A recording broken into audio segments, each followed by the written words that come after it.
Hello everyone. आज है 15 of the June 2024 और जैसा कि आपको पता है हम डेली द हिंदू या उसके साथ साथ जितने इंपॉर्टेंट न्यूज़ आर्टिकल्स होते हैं, न्यूज़पेपर होते हैं, उनके इंपॉर्टेंट आर्टिकल्स का फैक्चुअल एनालिसिस करते हैं जो कहीं ना कहीं हमारे एग्जाम के पॉइंट ऑफ व्यू से इंपॉर्टेंट होते हैं। हम इसके अंदर नेशनल, इंटरनेशनल, हमारी पॉलिटिकल, हमारे एनवायरमेंटल, ठीक है, जितनी भी न्यूज़ होती है, इकोनॉमिक्स की न्यूज़ होती है, उन सभी को हम कवर करने की कोशिश करते हैं जो कहीं ना कहीं लास्ट में हमारे एग्जाम के लिए इंपॉर्टेंट होती है। तो चलिए स्टार्ट करते हैं। आज कौन सा दिन है? 15 ऑफ द जून। और जैसा कि आपको पता है कि जिस दिन जो डे होता है हम उसको भी पढ़ते हैं। तो आज का जो दिन है 15 ऑफ द जून, आज हम इसे क्या सेलिब्रेट करते हैं? तो याद रखना, इसको हम सेलिब्रेट करते हैं एज ए, देखो आपने देखा होगा कि जो एल्डर लोग होते हैं, जो बूढ़े लोग होते हैं, उनके साथ बहुत सी जगह पर आपने देखा होगा अब्यूज बहुत होता है ना। अब्यूज का मतलब क्या है कि उनको, तुमने देखा होगा बेटा पढ़ लिख गया है ना घर में, उसके बाद क्या होता है, जो बूढ़े माता पिता होते हैं उनको घर से निकाल दिया जाता है, उनके साथ बदतमीजी की जाती है ना। आपने देखा होगा जितने ये वृद्धाश्रम बने होते हैं, ओल्ड एज होम बने होते हैं, ठीक है। तो हमें ये नहीं करना चाहिए। एज ए सोसाइटी में रहते हुए हमें हमारी संस्कृति, हमारा कल्चर ये सब अलाउ नहीं करता। हमारे पेरेंट्स के, ये हमारे पास ये उनकी संस्कार नहीं होते कि हम आगे चलकर उनके साथ ऐसे बदतमीजी करें। तो हम सोसाइटी में इस बात की अवेयरनेस फैलाते हैं कि जो एल्डर्स होते हैं उनके अगेंस्ट अब्यूज ना किया जाए। तो मैं ये कह सकता हूं कि कौन सा डे है आज? तो इंटरनेशनल, या कह सकता हूं कि कौन सा डे है, एल्डर अब्यूज अवेयरनेस डे के नाम से बनाते हैं कि जो बूढ़े लोग हैं उनके साथ अब्यूज ना किया जाए, ठीक है। और दूसरा, आज ही के दिन क्या मनाया जाता है? तो 15 ऑफ द जून को ही हम क्या बनाते हैं? तो याद रखना, आज है वर्ल्ड विंड डे। आज ही क्या बनाया जाता है? World wind day. देखो होता क्या है, अगर मैं विंड की बात करूं तो मैं ये कह सकता हूं कि हमारे यहाँ पर जो एनर्जी के रिसोर्सेज हैं, जैसे सोलर पावर है ना, आपने सोलर पैनल लगवाए, इलेक्ट्रिसिटी बन गई आपके पास। जैसे कि वह हाइड्रो पावर, आपने नदी बह रही थी, डैम बना दिया, पानी उसका नीचे गिराया, नीचे टरबाइन लगा दिए, इलेक्ट्रिसिटी बन गई, तो हाइड्रो पावर हो गया। सेम ऐसे होता है विंड पावर। आपने बड़ी बड़ी क्या लगा दी, जो विंड की जो चक्कियां होती है या उसके जो बड़ी बड़ी विंग्स लगा दी गई, और जब वो चलती हैं, जब हवा चलती है, तो उस हवा के चलने से है ना जो पावर जनरेट होती है उसे क्या नाम दे दिया? Wind power. तो आज के दिन हम क्या, किस बात को सेलिब्रेट करते हैं? तो आज कौन सा? World wind day. और याद रखना, हमारे इंडिया में, अगर मैं इंडिया की बात करूं तो टोटल इलेक्ट्रिसिटी प्रोडक्शन का लगभग 4.50% जो इलेक्ट्रिसिटी प्रोडक्शन होता है वो विंड पावर से होता है। अगर मैं दुनिया की बात करूं तो दुनिया में वर्ल्ड में इंडिया जो है वो 4th नंबर पे आता है, चौथे नंबर पे आता है, जो सबसे ज्यादा किसका प्रोडक्शन करता है? विंड पावर को जनरेट करता है। आप लोग मुझे कमेंट करके बताना कि इंडिया में कौन सा ऐसा स्टेट है जो सबसे ज्यादा विंड पावर जनरेट करता है। मैं आपको हिंट दे देता हूं, विंड पावर का मतलब याद कहां पर मिलेगा आपको? मान लो ये आपका इंडिया है, ठीक है, इधर कौन सा है? तो इधर आपका अरेबियन सी है, इधर कौन सा है? तो बे ऑफ बंगाल है। तो आपको पता है कि हमारी अर्थ टिल्टेड 23.5 पे, तो हवाएं तिरछी चलती हैं और एंटी क्लॉकवाइज भी घूमती है हमारी अर्थ।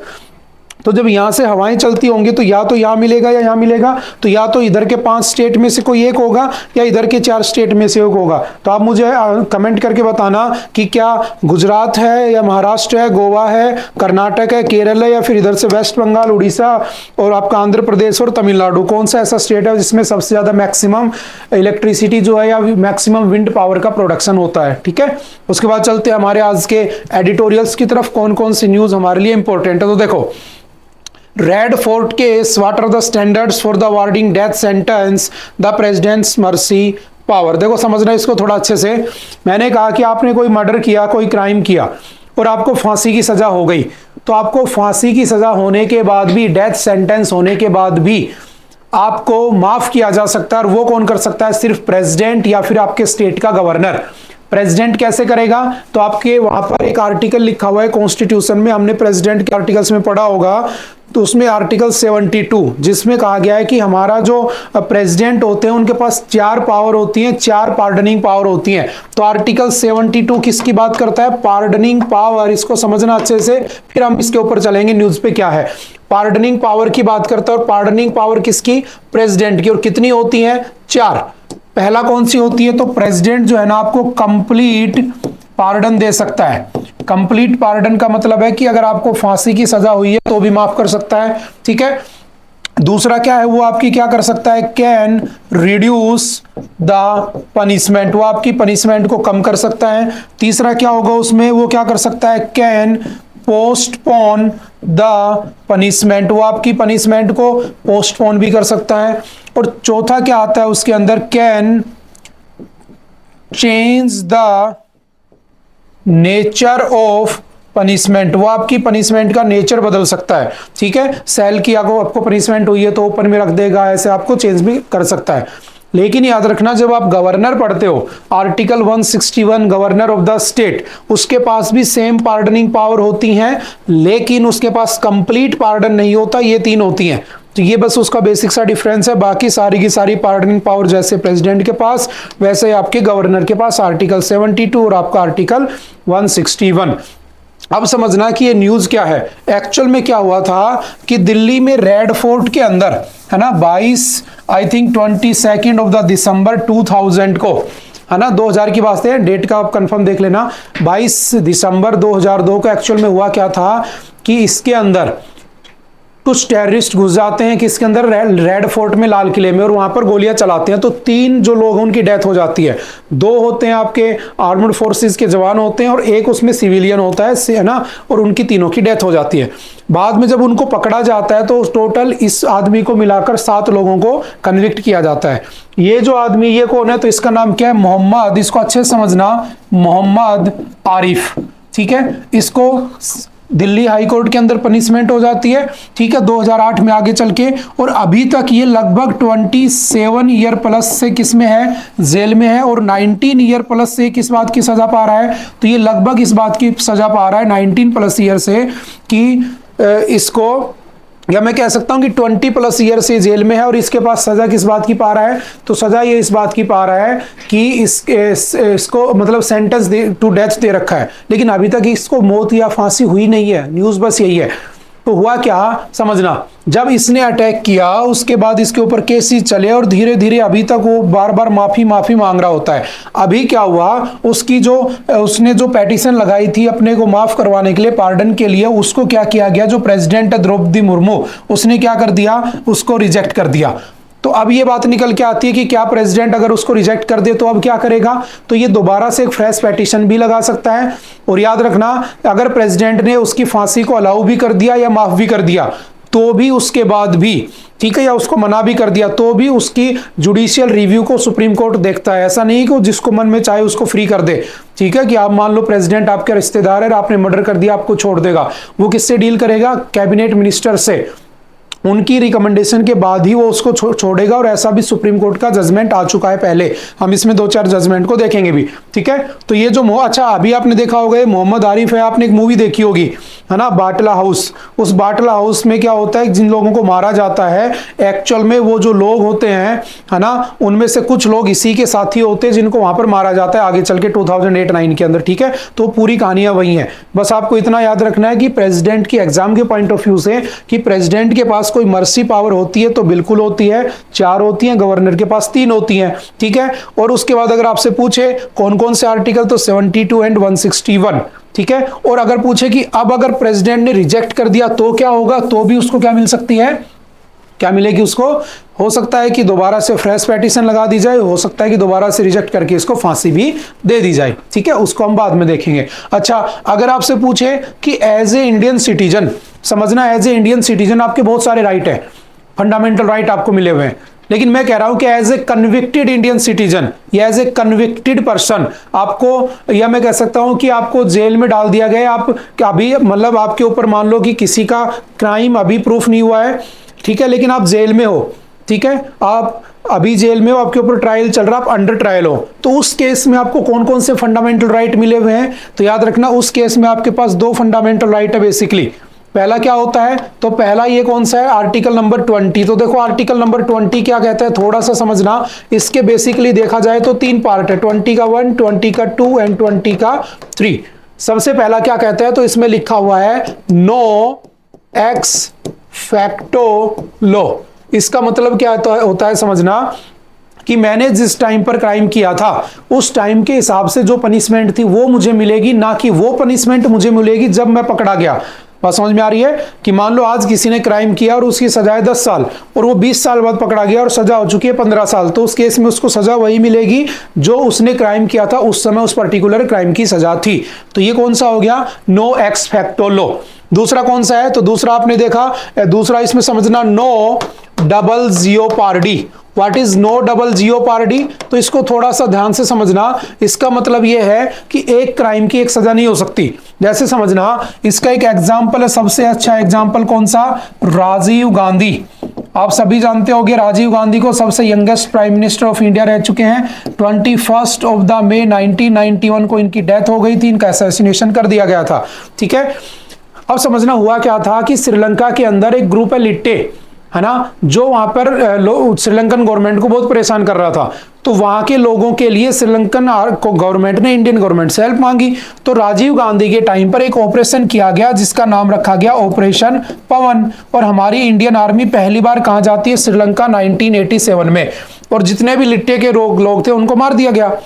और बेसिकली लिट्टे में कौन थे? वो लोग जो हमारे तमिल लैंग्वेज बोलने वाले लोग थे, वहां पर वो अलग से सेपरेट उसकी डिमांड कर रहे होते हैं लोकेशन की रहने के लिए। ठीक है, अब होता क्या है कि वहां की सरकार ने हेल्प मांगी, हमने हेल्प की, हमारी इंडियन आर्मी का पहला आउटसाइड ऑफ इंडिया ऑपरेशन था और उन लोगों को मार दिया गया। फिर जैसे राजीव गांधी की सरकार गिरती 1989 में, वो 1991 में गए हुए थे कहां पे? मद्रास।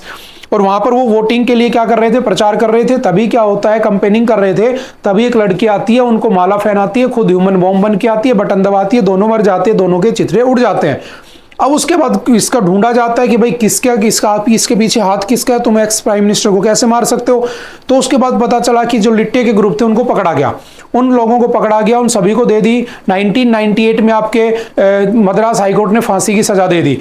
उसके बाद वो चले गए सुप्रीम कोर्ट, सुप्रीम कोर्ट से फांसी मिल गई। फिर चले गए प्रेसिडेंट के पास, प्रेसिडेंट ने फांसी दे दी। लेकिन जब तक प्रेसिडेंट ने फांसी की सजा दी तब तक इनको 20-25 साल हो चुके थे लगभग। अब जैसे ही ऐसा हुआ तो उनका जो वकील था, लॉयर, वो चला गया आपके कोर्ट में और उसने यूज किया कौन सा? आर्टिकल 20 का second part, no double jeopardy.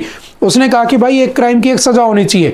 तुम 20-25 साल से जेल में भी रखे हो तो लाइफ इम्प्रिजमेंट भी हो गया, क्योंकि वो भी लगभग 14 ईयर का ही होता है, कहीं पर 28 ईयर का होता है, बस इससे मैक्सिमम नहीं होता स्टेट वाइज। लेकिन अगर मैं कह रहा हूं कि तुमने इनको 25+ ईयर तक जेल में भी रख लिया, अब इनको फांसी भी दे रहे होते हो, तो गलत बात है, एक क्राइम की एक सजा होनी चाहिए। तो आप देखो कि प्राइम मिनिस्टर को मारकर भी वो लोग बाहर घूम सकते हैं। और उसका जो लास्ट मेंबर थी उसको लास्ट टू लास्ट ईयर 2022 में दिसंबर में छोड़ दिया गया था। ठीक है, तो ये कौन सा हो गया? No double jeopardy. आप जब कन्विक्ट हो जाते हैं तब भी आपके पास ये राइट बने हुए हैं, फंडामेंटल राइट। ठीक है, ये ही आपके कॉन्स्टिट्यूशन की आप कह सकते हो खूबसूरती भी है और बुरा भी कह सकते हो ना, कि तुम मर्डर करके लूप होल से बाहर भी निकल सकते हो। उसके बाद तीसरा कौन सा है? तो इसमें आता है नो सेल्फ इंक्रिमिनेशन। आप किसी को जबरदस्ती किसी के अगेंस्ट गवाही देने के लिए फोर्स नहीं कर सकते। जैसे रिसेंट एग्जांपल देख लो। हाँ, इसमें दो चीजें होती है, याद रखना। एक्सेप्शनल केस कौन सा है? तो एक्सेप्शनल केस लिख लेना। इसका एक्सेप्शनल केस होता है क्राइम अगेंस्ट नेशन, या तो आपने नेशन के अगेंस्ट क्राइम किया हो, या फिर crime against women and children, या तो आपने बच्चों और महिलाओं के खिलाफ कुछ क्राइम किया हो या देश के खिलाफ, तो आपके ऊपर हो सकता है, अदरवाइज नहीं। जैसे अभी आपने देखा अरविंद केजरीवाल, उनको ईडी पकड़ ले जाती है, पीएमएलए का एक्ट लगा होता है उनके ऊपर, prevention of money laundering act, हमने कई बार पढ़ा है। उनके पास होता है आईफोन, उनसे कहा जाता है कि इसको खोलो, वो खोलने से मना कर देते हैं। No self incrimination. आप लोग मुझे जबरदस्ती मेरे अगेंस्ट प्रूफ देने के लिए फोर्स नहीं कर सकते, अनटिल एंड अनलेस, कब तक? जब तक मेरे पास ये दो चीजों के अगेंस्ट क्राइम का केस ना हो। ठीक है, अब क्या होता है, वो चले जाते हैं क्या पर? एप्पल स्टोर में, और वो मना कर देता है कि हम इसको नहीं खोलेंगे, क्योंकि किसका कंसर्न है? प्राइवेसी का। ठीक है, तो आपकी प्राइवेसी भी देखी जाती है। अगर मैं कहता हूं कि आपके पास एंड्रॉइड मोबाइल होता तो आपको कुछ नहीं लगता, 200 रुपए में या 2 सॉफ्टवेयर डाउनलोड होते और तुरंत टूट जाता और सारा डाटा सेफ रह जाता।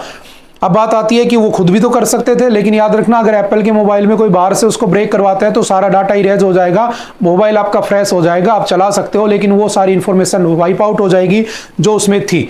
ठीक है, तो ये भी कौन सा था? No self incrimination. ठीक है, अब आता है कौन सा? आर्टिकल 22। इसमें क्या लिखा है? इसमें था कि कन्विक्ट होने के बाद, इसमें है कन्विक्ट होने से पहले कौन सा फंडामेंटल राइट है? तो देखो इसमें भी 3 पार्ट है, 1, 2 एंड 3। पहला क्या कहता है? तो इसमें पहले में लिखा हुआ है कि right to know the reason of arrest, मुझे रीजन ऑफ अरेस्ट के जानने का अधिकार है। ठीक है, दूसरा कौन सा आता है? Right to hire a lawyer, मुझे एक लॉयर को हायर करने का राइट है, ठीक है, जब मैं अरेस्ट हो जाऊंगा तब। और तीसरा कौन सा है, right to be presented before magistrate, और कितने दिन के, कितने टाइम के अंदर, विद इन 24 आवर्स, मुझे 24 आवर्स के अंदर मजिस्ट्रेट के सामने प्रेजेंट करना होगा। ये आपके क्या है, फंडामेंटल राइट्स आपसे नहीं छीन सकते, ध्यान रखना। इमरजेंसी वाली बातें अलग से होती है, उनके इसमें बात नहीं कर रहा मैं, नॉर्मली आपके पास ये फंडामेंटल राइट होते हैं कि अगर मैं अरेस्ट हुआ तो मुझे रीजन अरेस्ट होने का पता होना चाहिए, लेकिन भारत में ऐसा नहीं होता है ना। जब तक आपको पता चलता है तब तक तो आप ये कबूल भी कर चुके होते हो, एक्सेप्ट भी कर चुके होते हो कि हाँ मर्डर मैंने किया था। ये भारत की थोड़ी सी विडंबनाएं भी है ना, इसको ध्यान में रखना है बस, ठीक है। अगर आपको पढ़े लिखे हो, आपको ये बातें पता है, तो आपको पता होना चाहिए कि मेरे को अरेस्ट होते ही क्या करना है, रीजन जानना है, फिर मैं अपना लॉयर करूंगा, जो भी बात होगी मेरा लॉयर करेगा। लेकिन भारत में ऐसा नहीं होता, जब तक लॉयर आता है जब तक तो आप जैसे ही पहुंच चुके होते हो जुडिशियल कस्टडी में, ठीक है। वो बाद की बातें, क्योंकि आप लोगों को अवेयरनेस नहीं, इसलिए मैं बार बार कहता हूं कि आप लोग अगर कॉन्स्टिट्यूशन पढ़ते हो, आपके राइट्स को पढ़ते हो, तो आपके साथ कोई भी बुरा नहीं कर सकता। अगर नहीं करते हो तो पुलिस वाले, नेता सब आपको बेवकूफ बनाते रहते हैं, ठीक है। उसके बाद तीसरा कौन सा है कि मुझे 24 आवर के अंदर मजिस्ट्रेट के सामने ले जाना होगा, और जो मैं उसके सामने बोलूंगा वही सच माना जाएगा। उससे पहले पुलिस वाले जबरदस्ती कुछ भी लिखवाएं, वो बात एक्सेप्टेबल नहीं होगी, ठीक है। लेकिन ये बात भी अगर मुझे नहीं पता तो वो उन्होंने जो लिख दिया मैं कहूंगा अब तो लिख ही दिया, अब तो दे दो सजा जो होनी है, ठीक है। तो वो बात की बातें हैं, ठीक है, तो इसको थोड़ा सा ध्यान रखना। उसके बाद चलते नेक्स्ट न्यूज के ऊपर। अच्छा, कौन कौन से केसेस में ऐसा हुआ है, तो देखो एक केस है Maduram versus union of India, please इसको याद कर लेना अच्छे से, 4-5 ही केस है, लीगल वाले बच्चे हो आप तो कर ही लोगे। Maduram versus union of India 1981, president must act on the advice of the council of minister, article 72 का यूज करने से पहले वो काउंसिल ऑफ मिनिस्टर से जरूर एडवाइस करेगा। अगला कौन सा है, in Bachan Singh versus state of Punjab, 1980 का केस है। सुप्रीम कोर्ट ने कहा था कि जो फांसी की सजा है ना वो rarest of the rare case में होनी चाहिए, है ना। ये नहीं कि हर आदमी को तुम फांसी दे दो, क्योंकि आपको उसके ह्यूमन राइट्स को नहीं छीन सकते, आपको किसी की जान लेने का अधिकार नहीं है, ठीक है। तो रेयरेस्ट टू रेयर केस होता है तो बात अलग है, अदरवाइज आप फांसी नहीं दोगे। उसके बाद इन अक्टूबर 2006 इपूरू सुधाकर वर्सेस आंध्र प्रदेश का केस होता है, जिसमें सुप्रीम कोर्ट कहता है कि these mercy powers are subject to judicial review, कि आप जो ये मर्सी पावर यूज करते हो उसको जुडिशियल रिव्यू के अंदर आएंगे, उसको देखा जाएगा कि तुमने पर्सनल बेनिफिट के लिए तो किसी को मर्सी नहीं दे दी है, ठीक है। उसके बाद है Shatrughan Chauhan versus union of India 2004, इस केस में सुप्रीम कोर्ट ने कहा था every prisoner enjoy his or her rights under article 21 till his last breath, मतलब क्या है कि हर इंसान को चाहे वो जेल में क्यों ना हो उसको फंडामेंटल राइट मिलने चाहिए, चाहे उसके लास्ट सांस तक चल रही हो और वो जेल में ही क्यों ना हो, ठीक है। राइट टू लाइफ मतलब आर्टिकल 21 मतलब एक जीने लायक माहौल होना चाहिए, अच्छा पानी, अच्छा खाना, अच्छा रहना उसको मिलना चाहिए, ठीक है। उसके बाद कौन सा है, 2015 में लॉ कमीशन जो होता है, देखो पहला लॉ कमीशन हमारा कब बना था, लॉर्ड मैकाले 1935, ठीक है। और अभी कौन सा चल रहा है, तो अगर मैं इंडिपेंडेंस के बाद काउंट करना शुरू करूं तो अभी 22nd लॉ कमीशन चल रहा है, जिसके हेड कौन है, ऋतुराज अवस्थी, ठीक है। 2015 में लॉ कमीशन ने रिकमेंड किया था the absolute abolition of the death penalty for all crimes other than terrorism related offence, मतलब कि टेररिज्म से अलावा अगर कोई भी ऑफेंस है ना तो उसमें जो आपका मर्डर, जो आपका डेथ सेंटेंस है उसको कम से कम अबोलिश कर देना चाहिए, खत्म ही कर देना चाहिए, ठीक है। तो ये कुछ केसेस को भी थोड़ा सा ध्यान रखना। उसके बाद चलते नेक्स्ट, ये हमारी एनवायरनमेंट से लिंक करती हुई न्यूज है, क्योंकि आपको सामने एक एलिफेंट दिख रहा होगा तो सीधी सी बात है किसी ना किसी एलिफेंट रिजर्व या टाइगर रिजर्व की बात कर रहा होगा, ठीक है। तो वह क्या, मैसूर के अंदर एक हाथी है जिसका नाम है दशहरा एलिफेंट अश्वत्थामा, और उस अश्वत्थामा की किससे डेथ होगी, इलेक्ट्रोक्यूशन इन Nagarhole tiger reserve.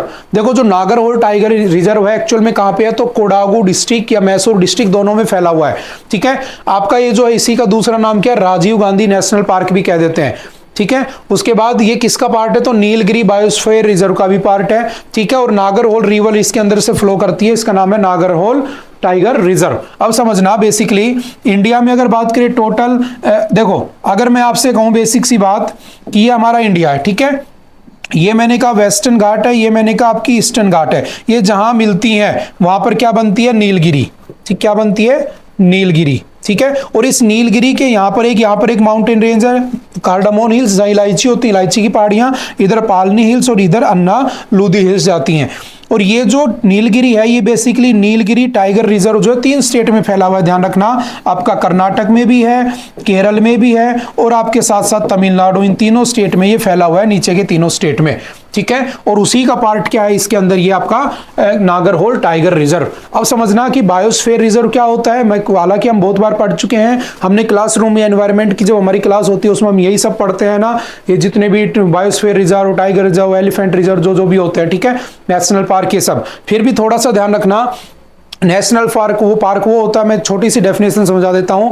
National park वो होता है जहां पर हम किसी एनिमल को, किसी जीव को प्रिजर्व करके रखते हैं, प्रोटेक्ट करके रखते हैं, और उसको साथ साथ प्लांट्स को भी रखते हैं। जैसे कूनो नेशनल पार्क हमने चीते लाकर रखे ताकि उनको नेचुरल हैबिटेट मिले और वो रिप्रोडक्शन कर सके, संख्या बढ़ा सके, ताकि आने वाले टाइम पर लोगों को ये पता रहे कि भाई चीते भी कुछ हुआ करते थे, ठीक है। जैसे चीते भारत से 1952 में एक्सटिंक्ट कर गए थे, तो हम दोबारा से चाहते थे, तो हमने कूनो में रख दिया। एक होता है टाइगर रिजर्व। टाइगर रिजर्व वो होता है जिसमें सिर्फ टाइगर रखे जाते हैं। तो नेशनल पार्क का एक हिस्सा हो सकता है जिसमें टाइगर रहेगा स्पेसिफिकली, या एक खाली जगह हो सकती है जिसमें टाइगर मिलता है, उसको क्या कर दिया जाएगा, टाइगर रिजर्व। ये 54 के अराउंड हमारे इंडिया में बने हुए हैं। नेशनल पार्क 106 बने हुए हैं हमारे इंडिया में, ठीक है। एक आता है biosphere reserve. Biosphere reserve total 18 है हमारे पास, जिसमें से 12 आउट ऑफ 18 किस में है, तो यूनेस्को हेरिटेज साइट की लिस्ट में भी है, जैसे नीलगिरी बायोस्फीयर है ना, पन्ना बायोस्फीयर, ये सब। लेकिन उसकी डेफिनेशन क्या होती है कि ऐसा बड़ा इलाका जिसके अंदर एक या एक से ज्यादा या छोटे छोटे थोड़े थोड़े क्या बने हो, नेशनल पार्क। जैसे यहाँ नेशनल पार्क, एक नेशनल पार्क यहाँ, एक टाइगर रिजर्व यहाँ, एक टाइगर रिजर्व यहाँ, बीच में एक रामसर साइट आ गई, इधर से कुछ आ गया, मतलब एक से ज्यादा जितने भी ये रिजर्व प्लेस होते हैं ना, ये सारे बने होते हैं।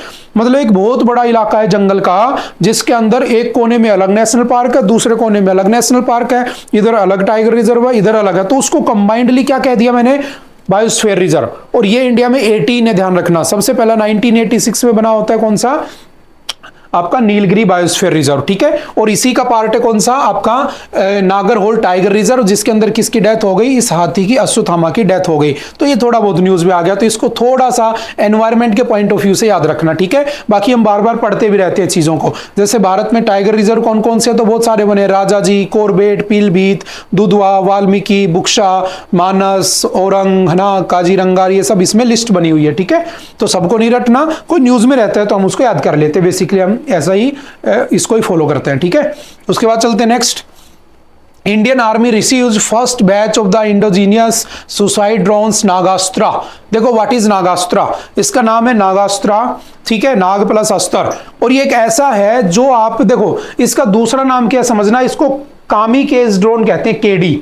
व्हाट इज कामिकेज ड्रोन, तो कामिकेज ड्रोन बेसिकली समझना इसको, ये यूज किए जाते थे जापानीज लोगों द्वारा। जापान का एक वर्ड होता है जिसका मतलब होता है जाओ तो मारकर ही आओ, उसको उड़ाकर ही आओ। तो होता क्या था उस समय, कुछ एरोप्लेन या कह सकता हूं फाइटर प्लेन यूज होते थे और उनको क्या कहा जाता था, तो उसका नाम था कामिकेज। मतलब अगर तुम दुश्मन के इलाके में हो और तुम्हें लगता है कि तुम वापस नहीं जा सकते, तो इतना बारूद इनके पास होता था कि सामने वाले को टक्कर मारो, खुद भी मर जाओ और उसको भी मार दो, तो इसको कामिकेज कहा गया। तो सेम इसका नाम क्या है, कामिकेज ड्रोन। मतलब ये जाएगा और वापस उसको मारकर ही आएगा। अगर उसको वापस लाना भी हो तो याद रखना इसमें बहुत सारी फैसिलिटीज है। जैसे मान लो इसको कोई मिला ही नहीं मारने के लिए, तो ये पैरासूट का यूज करेगा, वापस भी आ जाएगा। If the mission is cancel the UAV, है ना, यूएवी का मतलब क्या होता है, या कह सकता हूं अनमैन्ड व्हीकल भी कह देते हैं इनको, ठीक है। Can be called back and make a soft landing through a parachute recovery mechanism, तो ये भी इसमें है, ठीक है। कितनी इसकी रेंज हो सकती है, 30 किलोमीटर हो सकती है, ठीक है। आदमी इसको कब तक कंट्रोल कर सकता है, तो 15 किलोमीटर की रेंज में, बाद में ऑटोमेटिकली भी काम करेगा। कितनी हाइट पर काम कर सकता है, तो लगभग 200 मीटर की हाइट तक जा सकता है, ठीक है। आपसे पूछेगा कि ये कितनी एक्यूरेसी के साथ अटैक करता है, तो 2 मीटर की एक्यूरेसी के साथ, बिल्कुल जीपीएस के साथ ही काम करता है, ठीक है। और आपसे पूछेगा इंडियन आर्मी ने कितने इनके ऑर्डर दिए हैं, तो इंडियन आर्मी ने 450 ऑर्डर दिए हैं, ठीक है। Nagastra 1 is a fixed wing electric unmanned aerial vehicle which is a loitering munition, ठीक है। तो इसको थोड़ा सा याद रखना। जैसे इसको बनाया किसने है, तो नागपुर बेसर सोलर इंडस्ट्रीज ने इसको बनाया है, ठीक है। आपसे पूछेगा आर्मी ने कितने ऑर्डर दिए, तो 480 ऑर्डर दिए, तो याद रखना फैक्चुअल डाटा है। जीपीएस इनेबल्ड प्रेसिजन स्ट्राइक है इसके अंदर, ठीक है। Accuracy of 2 metre, 9 kilo weight होता है, मैन पोर्टेबल होता है। देखो सबसे अच्छी खासियत ये मैन पोर्टेबल होता है, आदमी इसका यूज कर सकता है, बैटल ग्राउंड में इसका इजिली आप उसको ऑपरेट करके यूज कर सकते हो। बात समझ में आ रही है। तो ये हमारे लिए बहुत जरूरी है। हमें चाइना और पाकिस्तान जैसे बॉर्डर्स पर इनको रखने की जरूरत है कि अगर हमें कोई दिखता है तो हम उस पर नजर भी बना के रखें और जरूरत पड़े तो उसको ब्लास्ट भी कर दें, उसके ऊपर अटैक भी कर दें। तो आप क्या कर सकते हो, इसके अंदर वॉर हेड भी लेकर जा सकते हो। ठीक है, इसके अंदर आप क्या ले जा सकते हो, 1 किलोग्राम तक का हाई एक्सप्लोजिव फ्रैगमेंटिंग वार हेड भी ले जा सकते हो। और टाइम के साथ साथ जब ये मॉडिफाई होता रहेगा तो मॉडिफिकेशन के बाद क्या होगा, इसमें आप और भी ज्यादा यूज कर सकते हो। जैसे हमारी मिसाइलें हैं, पटना है ना, पृथ्वी, अग्नि, त्रिशूल, नाग, आकाश, इन सबको हमने मॉडिफाई कर लिया टाइम के साथ साथ, तो इसको भी कर लेंगे। तो हमारी आर्मड फोर्सेज के लिए एक बहुत ही अच्छी न्यूज है ये। तो थोड़ा सा याद रखना, नागास्त्रा है क्या, ठीक है, आपसे एग्जाम में पूछ सकता है। रिसेंटली न्यूज में देखी गई थी, क्या है, कैसे काम करती है, तो थोड़ा सा ध्यान रखना। बनाने वाला कौन है, तो नागपुर बेसर सोलर इंडस्ट्रीज। ठीक है, नेक्स्ट आते हैं, Delhi LG sanctions prosecution of the Roy Hussain under UAPA. देखो ये है आपके सामने अरुंधति रॉय। ठीक है, अभी क्या हुआ कि दिल्ली का जो लेफ्टिनेंट गवर्नर है वीके सक्सेना, उन्होंने क्या किया कि जो अरुंधति रॉय है इनके ऊपर कहा कि यूएपीए एक्ट होना चाहिए। क्यों, क्योंकि 2010 में इन्होंने दिल्ली के अंदर क्या किया था, एक मीटिंग की थी। देखो बेसिकली ये समझना, यूएपीए कब लगता है, यूएपीए होता है अनलॉफुल एक्टिविटीज प्रिवेंशन एक्ट। अगर आप देश के खिलाफ अनलॉफुल एक्टिविटी करते पाए गए, आप देश को तोड़ने की बातें करते पाए गए, आप देश के खिलाफ टेररिज्म को बातें करते पाए गए, तो आपके ऊपर यूएपीए लग जाएगा। इनिशियली जब ये एक्ट बना था 1967 में, तो इस एक्ट के अंडर सिर्फ एक ऑर्गेनाइजेशन को यूएपीए के अंडर डाला गया। लेकिन एक बात बताओ, आज मैंने एक कंपनी बना रखी है XYZ और मेरे पे यूएपीए लग गया, बैन हो गया, मेरे पे थोड़ी नहीं लगा, मेरी कंपनी पे लगा।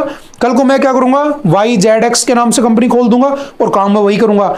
तो आगे चल के 2019 में इसमें थोड़ा सा चेंजमेंट किया गया और कहा गया UAPA can be implemented to a individual person, एक इंडिविजुअल पे भी लग सकता है। अब मान लो आपको पता है कि मैं ही इसके पीछे कल्प्रिट हूं, तो मेरी कंपनी को बैन ना करके मुझे, मेरे ऊपर यूएपीए लगा दिया जाए।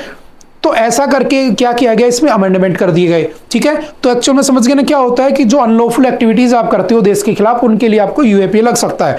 और ये सेंट्रल गवर्नमेंट पूरी की पूरी क्या होती है, ऑर्गेनाइजेशन होती है, जिसमें स्टेट का कोई लेना देना नहीं होता है।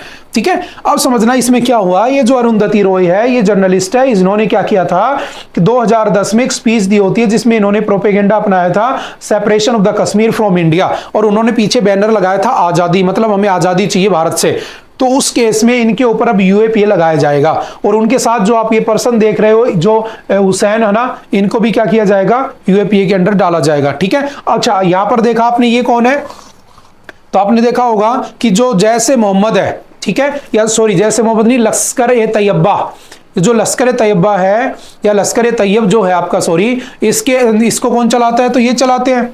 अब हुआ क्या कि इनके साथ इनकी फोटो मिली, इनकी फोटो इनके साथ मिल गई, तो अब इनको और ज्यादा प्रूफ हो गया कि ये किसको कर रहे हैं, भारत को या हमारे इंडिया को सेपरेट तोड़ने की बात कर रहे हैं। तो इनके ऊपर क्या चलना चाहिए, यूएपीए। अच्छा आपने अभी देखा होगा कल परसों अपने जो रियासी डिस्ट्रिक्ट है जम्मू कश्मीर की, उसके अंदर बस के ऊपर अटैक हुआ था टेररिस्ट का, है ना, बहुत सारे लोग मारे भी गए थे, all eyes on the Reasi, ये सब चल रहा था न्यूज के अंदर, देखा होगा ना।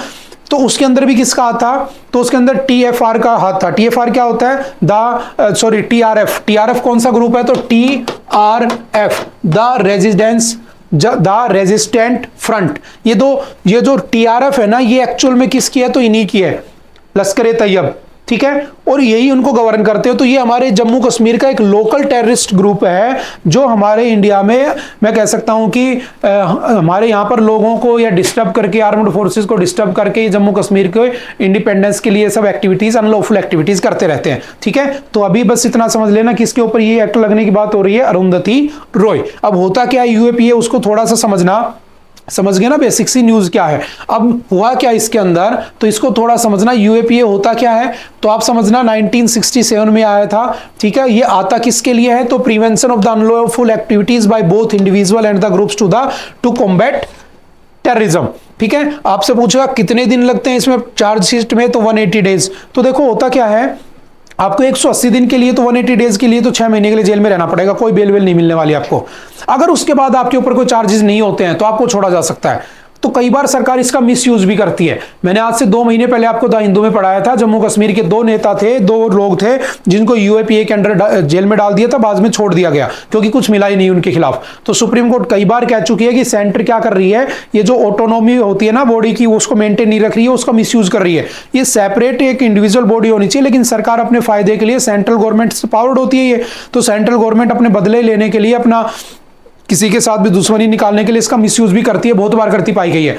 जैसे ईडी बहुत बार मिसयूज होता है, तो बहुत बार सुप्रीम कोर्ट कह भी चुकी है, ठीक है, कि स्टेट और सेंटर को अपना ऑटोनॉमी को मेंटेन रखना चाहिए, ठीक है। उसके बाद अगर आपसे पूछे कि केस अगर हो जाता है रजिस्टर तो क्या होगा, तो within 30 days government must establish a tribunal led by the sitting high court जज to review the evidence and the all allegations.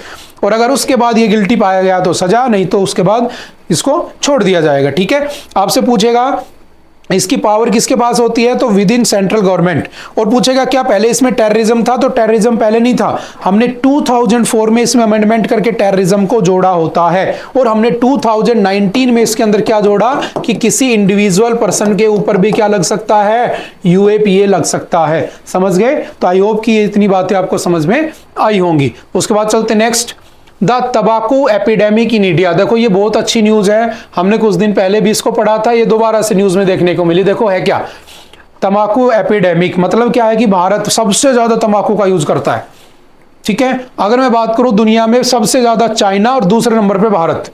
India में 26 करोड़ लोग हैं जो तंबाकू यूज करते हैं, और इंडिया में 66% तो लोग ऐसे हैं जो स्मोकलेस तंबाकू यूज करते हैं, मतलब जो गुटखा खाते हैं ना, बीड़ी सिगरेट नहीं, जो उसको चबाने का काम करते हैं, ठीक है। और अगर आप देखोगे तो उसकी फोटो अगर देख लो आप लोग, जिसके ऊपर आप यूज करते हो है ना तंबाकू प्रोडक्ट को, तो आपको मैं कहता हूं खाना ना खाया जाए आपसे ना, उसमें उसकी भयानक फोटो लगी होती है, लेकिन फिर भी लोग उसका यूज करते हैं, ठीक है। क्यों? क्योंकि एडिक्शन हो जाता है। तो हमें ये सब नहीं करना चाहिए। क्यों? क्योंकि भारत में क्या बनता जा रहा है, एपिडेमिक।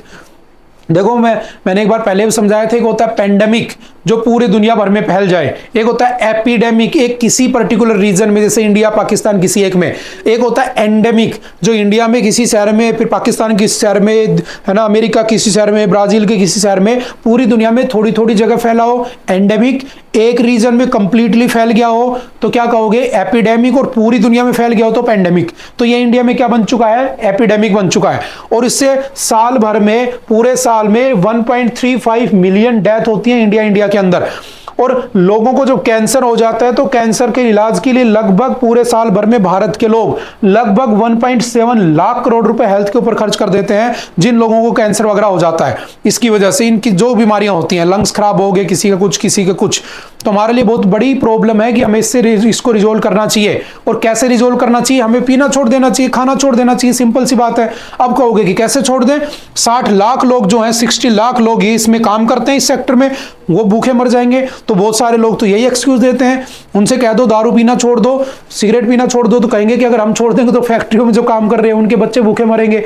बात समझ में आ रही ना? अरे उनके बच्चे भूखे मरे ना मरे, लेकिन तुम तो देखो ना देश का कितना इकोनॉमी का लॉस कर रहे हो, कितने लोगों की डेथ हो रही है, वो तो तुम्हें दिखनी चाहिए ना। तो एज मैं कहता हूं कि इंडियन सिटीजन मेरे क्या है फंडामेंटल ड्यूटीज, मैं देश को आगे ले जाऊं। आर्टिकल 51 के ए में पढ़ते हैं ना हम लोग फंडामेंटल ड्यूटीज, कि हमें देश के लिए क्या ड्यूटी होनी चाहिए, साइंटिफिक सोच होनी चाहिए, है ना, देश को आगे ले जाना चाहिए। ये थोड़ी ना गुटखा खा खा के देश को बर्बाद करना चाहिए, ठीक है। तो एज ए इंडियन सिटीजन मेरी तो ड्यूटी ये बनती है कि मैं ये सारे प्रोडक्ट यूज ना करूं, और मैं अपना जितना मैक्सिमम हो सकता वो यूज करूं, किसके अंदर, किसमें हेल्प करूं, देश के डेवलपमेंट में, ठीक है। तो ये थोड़ी सी बातें ध्यान रखना। बात समझ में आ रही है? आपसे पूछेगा कितनी लकड़ी रिक्वायर होती है, तो 1 किलो तंबाकू बनाने के लिए 5.4 kg लकड़ी को वेस्ट कर दिया जाता है। तो कहीं ना कहीं फॉरेस्टेशन या जो डिफॉरेस्टेशन हो रहा है उसमें भी इसका हाथ आपको देखने को मिलेगा, ठीक है। इंडिया का नंबर कौन से नंबर पे आता है, दूसरे नंबर पे आता है। फिर आप कहोगे कि सर फिर सरकार क्यों कुछ नहीं करती, सरकार तो बहुत कुछ करती है, लेकिन सरकार को आपको पता है ना 1.7 लाख करोड़ रुपए तुम खर्च करते हो, सरकार के पास जाता है पैसा हॉस्पिटल्स का, लेकिन सरकार तुम्हें 48,000 करोड़ रुपए देती है तुम्हारे लिए स्कीम्स में।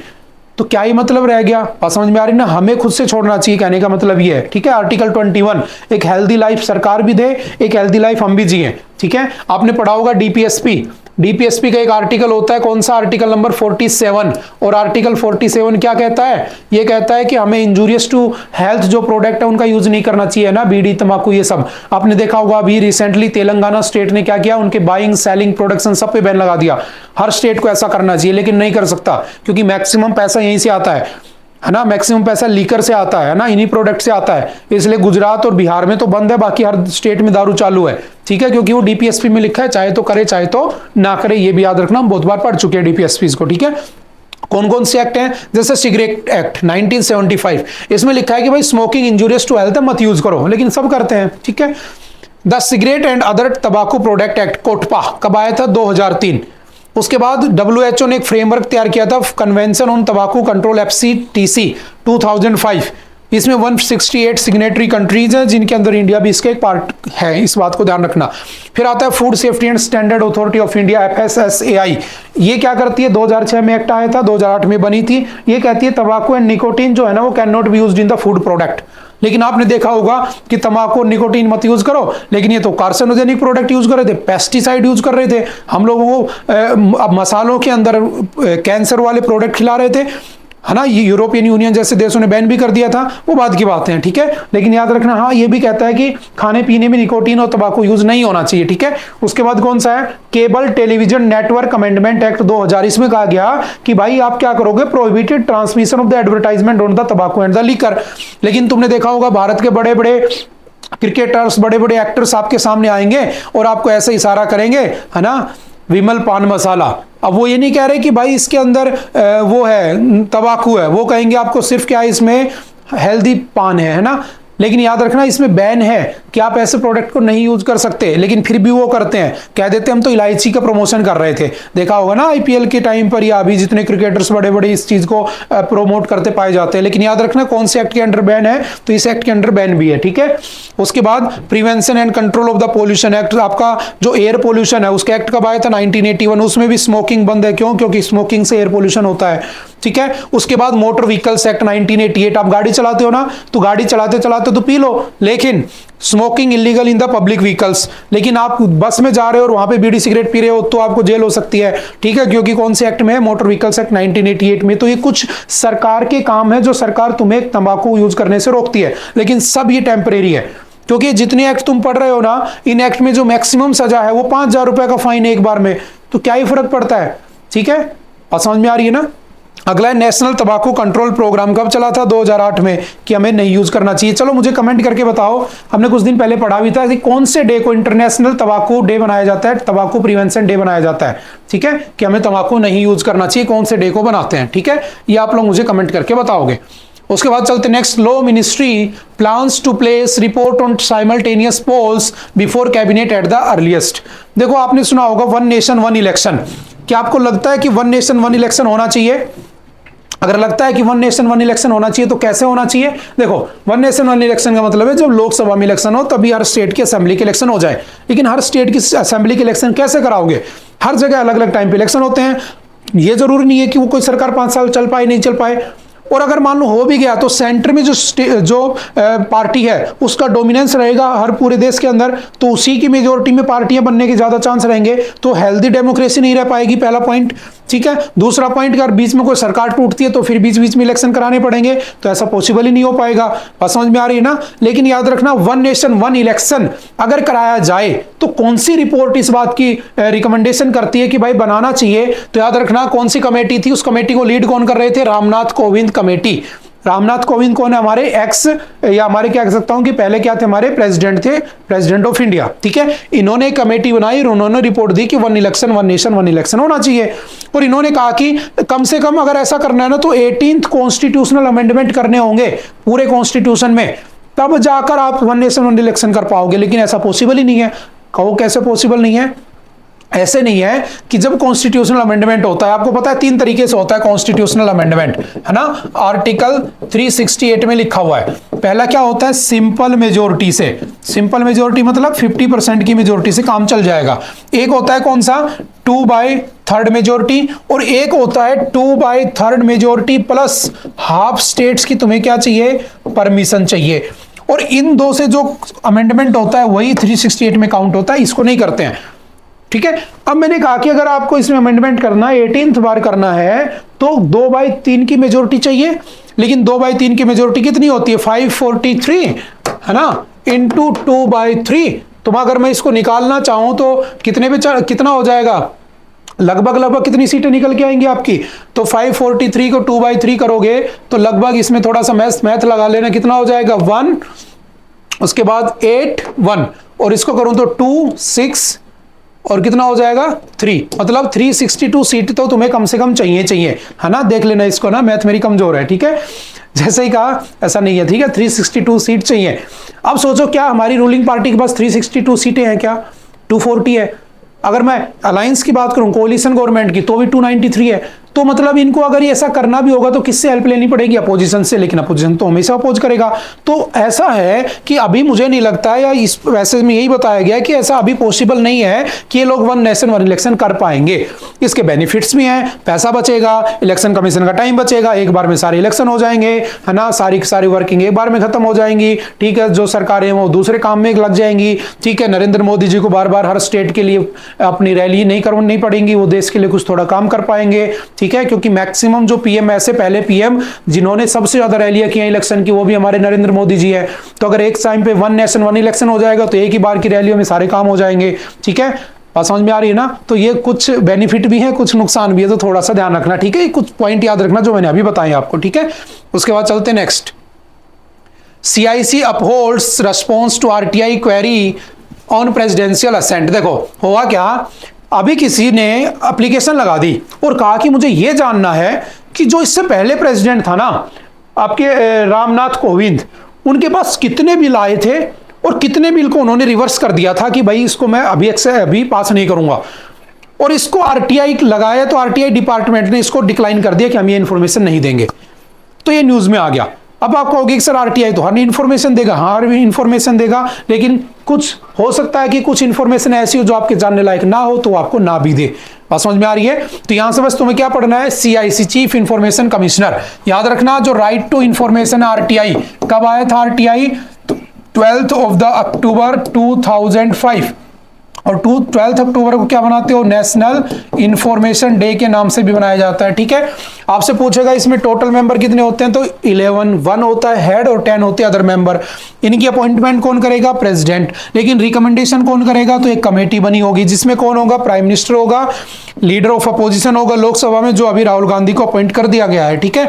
उसके बाद यूनियन कैबिनेट मिनिस्ट्री होगी या कोई एक मिनिस्टर होगा जो PM द्वारा नॉमिनेट होगा। ये तीनों किसी एक बंदे का नाम भेजेंगे। उसके बाद क्या होगा, वो CIC बन जाएगा आपका, ठीक है। उसकी एज कितनी होनी चाहिए मैक्सिमम जब तक ऑफिस में रहेगा, 65 ईयर या जो 5 साल जो फिक्स होती है वो। उसके बाद they are not eligible for the reappointment. याद रखना चीफ इलेक्शन कमिश्नर जो होते हैं, सॉरी चीफ इंफॉर्मेशन कमिश्नर जो होते हैं, वो रीअपॉइंट नहीं हो सकते, ऐसा भी साफ साफ लिखा हुआ है, ठीक है। अगर आपसे पूछे कि पहला कौन था, तो याद रखना पहला कौन था, वजाहत हबीबुल्लाह। कौन था, वजाहत हबीबुल्लाह। और अगर पूछे अभी कौन है, एट प्रेजेंट कौन है, तो वो आप लोग मुझे कमेंट करके बताओगे, चलो ठीक है। हालांकि शायद मुझे लगता है मैंने 1-2 बार पहले भी पूछा है यही क्वेश्चन, तो कोई बात नहीं, आज भी यही क्वेश्चन आ गया तो क्या फर्क पड़ता है, आप एक बार फिर से कमेंट कर सकते हो हु इज द CIC, ठीक है। उसके बाद चलते हैं नेक्स्ट। आई थिंक आज के लिए इतना ही था। आई होप कि आप लोगों को चीजें समझ में आई होंगी। और आज था सैटरडे, और सैटरडे को आपको पता है कि शनिवार को इतने ज्यादा आर्टिकल्स नहीं छपते हैं, तो हमारे पास न्यूज भी कम थी। तो चलिए मिलते हैं दोबारा से नेक्स्ट लेक्चर में। Okay, bye bye, thank you.